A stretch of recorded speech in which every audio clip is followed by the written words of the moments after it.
Welcome back to the Finish Line in association with betterwin.com.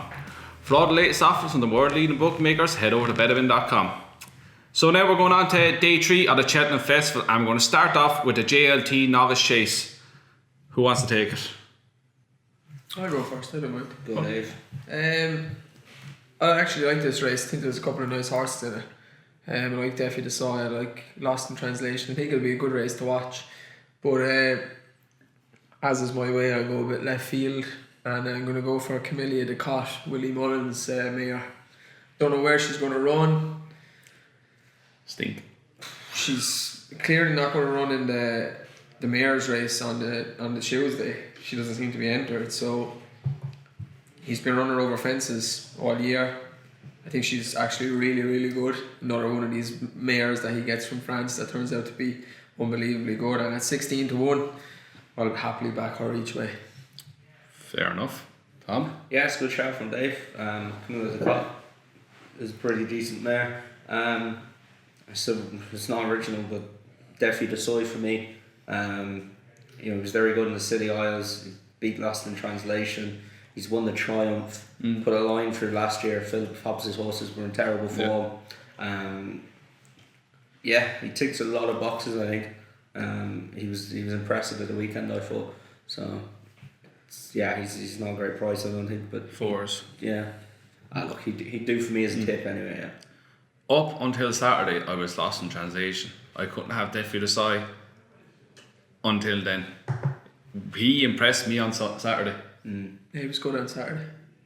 Barry gave him a great ride. Didn't want to hit the front too soon, because last time he done that against Lost in Translation at Cheltenham, it gave Lost in Translation something to aim for. If they change tactics with Lost in Translation and don't make the run on him, I think he could get closer. But I think Defi Du Seuil has that bit more class to him.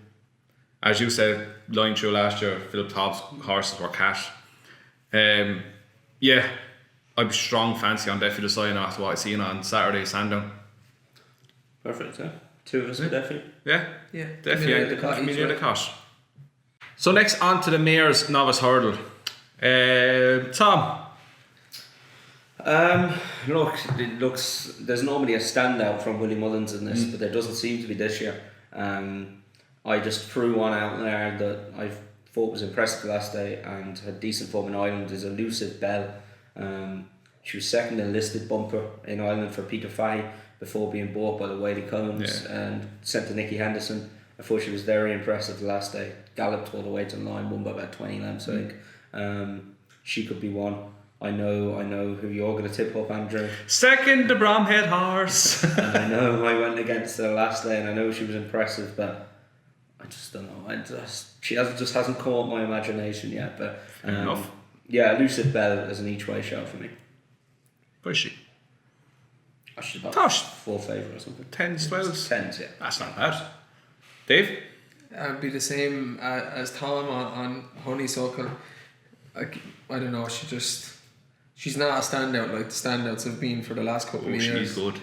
I've no real strong fancy in this, so if I had to pick, I'd back Salsaretta each way. Fair enough. I'm Honeysuckle. Yeah, I've been impressed, unlike the two lads. Her maiden hurdle win was her best form until she won her last race. The second in that has gone on to win 2 times, and she absolutely destroyed the field the last time. She had the race over 2 out, and I think she's tailor-made for this race. She's still green as grass. She's learned from that again. I think she's going to be very hard to beat. None of the rest of these worry me at all. So I have strong fancy in Honeysuckle. 7-2, 4-1. Fair enough. Best of luck. Yeah, Best of luck. that was so sarcastic.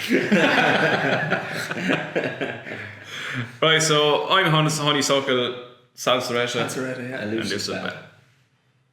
So now on to the stairs hurdle over 3 miles. Oh, he's sitting up already. Go on, Dave. Tell us about Paisley Park. Yeah, I think it's between two horses. Penn Hill is obviously he's going to arrive there on the day. It's the Willie Mullins job.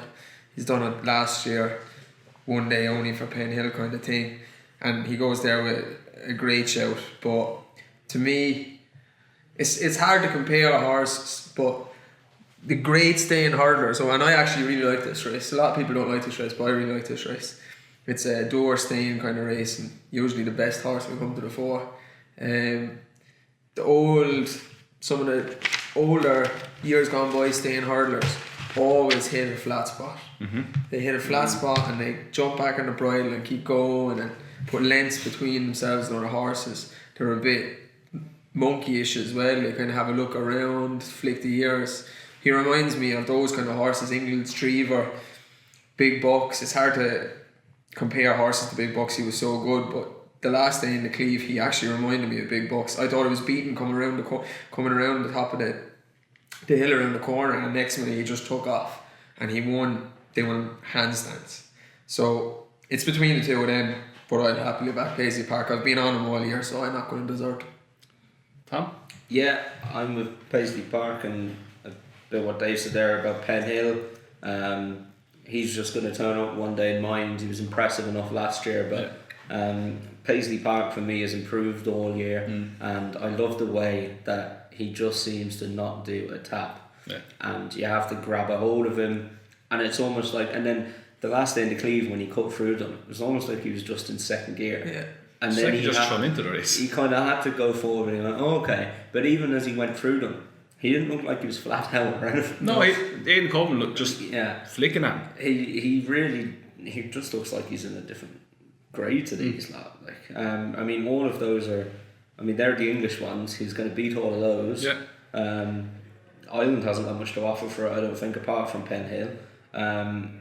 And Farine maybe, but I can't see. You're taking a big like, chance. You're looking at, how old's Paisley Park? I think he's 6 or something. Yeah. Isn't he? You know, taking 6 on rides and 15. 7, Yeah, so I don't know, Paisley Park for me, and just we were talking about it last day. His owner Andrew Gemmell, like that was great to see in the parade afterwards. So as I said to you, even if I fancied one, like you couldn't cheer on your horse against Paisley Park in class, knowing that his owner's there cheering them on like that, like, you know, and getting that much enjoyment out of it. So yeah, Paisley Park for me 100%. Yeah, I was Penn Hill until the Cleeve, and as the last, I think Paisley Park, he is in a different league to these. Even with Penn, I think it'll be Paisley Park first, Penn Hill second, and Conte is our third. What's his name? West Approach. I think that's going to be a top 3. I can't have Super Sunday's triplets. As much as I love Faheen, he's gone. His day is gone. Mel won't run, Benji won't run, Black off. He's on a timeout on me right now. It's about time. Yeah, I think Paisley Park is the nap of Thursday. I can't see him being beat. He's head and shoulders above everything else. He's head and shoulders above the English. It's Penn Hill is the warrior. As Tom said, he was just so visually impressive today, and you said it as well in the Cleeve. A few times he got shaken along early. He jumped one flight, he jumped it horrible. He kind of got a little shove from Aidan Coleman. Coming around the corner, it's just like, oh, I'm in a race now, off I go. Oh, I have to run now. They're the horses you want, though. If you think about the horses that you just have don't know been how much so is left. impressive, Sprinter Sacra, he was unbeatable, and look what happened to him. Masterminded horses like that. Faheen even, I know he got injured differently, but like a lot of them just don't last. Yeah. They just do so much. They put so much into it, they injure themselves. It looks so easy for them. It's the lazy ones that last. They're just putting way too much into it. He just keeps so much for himself. It's why Big Bucks lasted so long, you know. They last, these horses.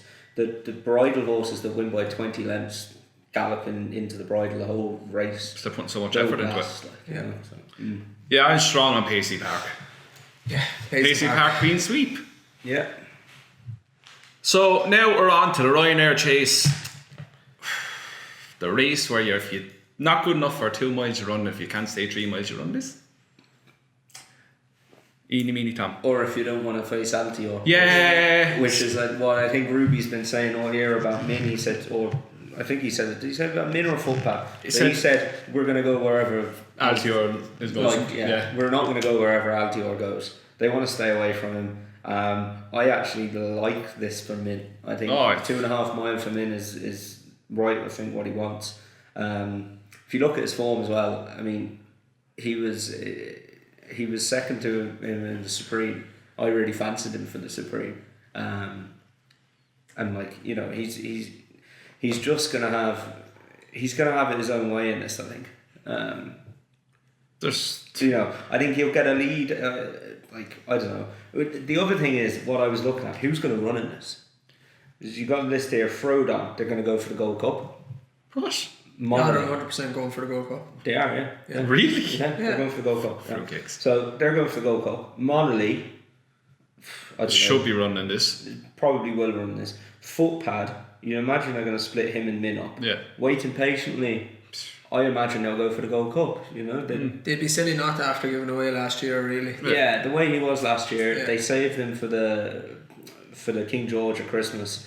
That didn't go well. The way they've campaigned that horse is ambitious. I can't see them turning around and saying, "Oh, we're going to go for a Ryanair." There's not much going to show up in this. No, he's not going to be 3-1 the day. No, I think he's a great bet now at 3-1, just because of what's going to show up in it, which isn't a lot. There's if you look at the bet now, you have 1, 2, 3, 4, 5, 6 out of the top 8 that are not going to run now. Yeah. So it's stupid not to get on him now.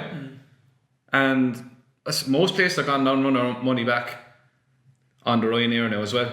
Politinag is the other one who might run in this, because he clearly didn't. I didn't say 3 miles. So he might come back and run in this, but yeah, waiting patiently won't run. Footpad I wouldn't imagine will run. Under So is Under So, isn't he? Yeah. I fancy him in to beat him now at this stage. Bell's Hill is not going to run. Album Photo is not going to run. Top Notch Might.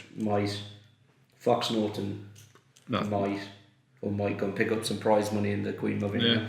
But I don't know what's going to beat Min in that 3-1. And if you take out Altior, he would have been supreme and champion chase winner. Yeah, exactly. So he is by far the classiest horse in the race. Yeah. And a 3-1, yes, I'll have that. Yeah. Thank you. He's a bet for me. Yeah. It's not in me to keep agreeing in that, but Min is the obvious one. I'd be worried about waiting patiently, but I think he will go Gold Cup. They'd be silly not to. It's Min's really to lose. It wouldn't surprise me if Shattered Love turned up and ran a good race. Yeah. That's the only one I would pick. They said they were going to go for the Gold Cup, though, didn't they? They said they were going to go Again, there. yeah. So. What's the runner's limit in the Gold Cup now? Yeah. But waiting patiently, I agree. It would worry me massively if he turned up. I just don't think. No, they I won't. think he's unbelievably talented, but they should realistically go for the Gold Cup. Why not? Give it a go. He might never get a horse like this again. Yeah, absolutely. Yeah, but I'm Min. Min. 3 mins. So now we're going to have our handicap pick for day 3. Dave, what do you like? I don't know. It's straight. The handicaps are hard on Thursday, but I think I'm after missing out on this. But I'll still back him if he turns up on the Thursday at Cheltenham. It's Whispering the Breeze.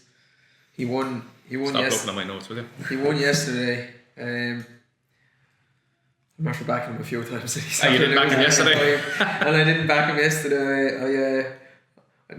I went for Any Second Now, who ended up not running, and I just left it alone then after that. But it wouldn't surprise me if he runs well.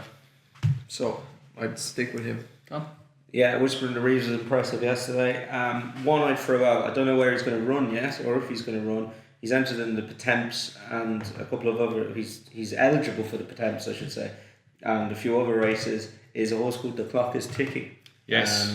Stuart Edmund's horse. This lad will go under the radar. Yeah. He's rated 138. He's had 2 runs at Cheltenham where he's 4th in a 20-runner race, and he was 2nd. He likes the course. He's just one to keep an eye on whenever he turns up. I think he'll have a good chance. I am also Whispering the Breeze only if the ground.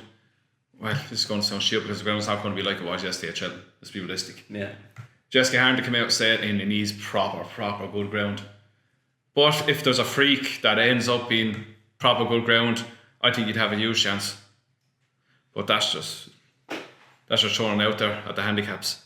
One random one for me in the Potemps would be Not a random. with Moonracer. I wouldn't be surprised if he eventually comes back. Right, lads, see you later. I'll join you. Stop now, that's worse than my one for Tuesday. It's not. Stop, really? Yeah. Really? I don't even know what to say. No. I gave Even Emmet Kennedy gave up on that horse a long time ago. He'll eventually come back and win a decent race. What is he? 14 now. He's still quite young. Do you know what? Still shit. I just think he's had too many injuries. That might be the trainer's fault, really. Oh, shots fired, David Pipe. On that note, There you go. That's Thursday. that's Thursday wrapped up. Best of luck.